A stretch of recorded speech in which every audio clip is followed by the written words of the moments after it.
sure. Hey, lensizwa yakambonambe uyibona yenzani kodwa mfethu.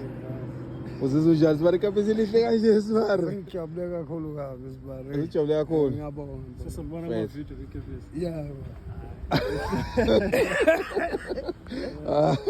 Hayi mfati athi sesizila kancane mfati sibonga oza ngapha ngeke inkulu kakhulu indaba ekhulunywe namhlanje akukwazi ukuthi kukhulunywe kahle kanje bese kuthiwa awubamba ithambo sibari la bamba ithambo sibari Siyabonga mnumzane.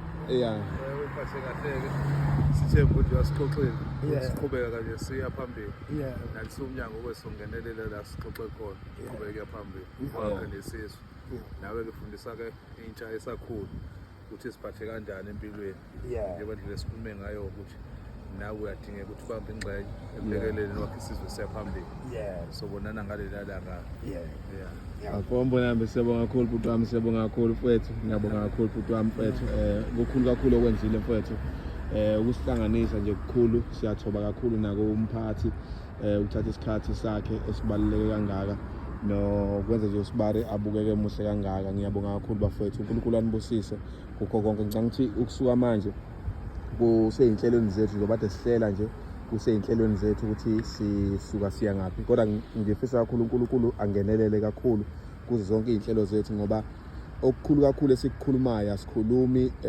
ngathi kodwa sikhuluma ngemphefumulo esifuna iyakhiwe iphephe ngesizwe kufuna silungiswe le iyangithinta kakhulu le ama ex convict umphathi wami ngoba kuningi okucashile okuhle okungasiza thina okuzosiza isizwe esizokuvundulula uma senza kanje ngiyabonga kakhulu uNkulunkulu anibusise bafowethu ngiyabonga kakhulu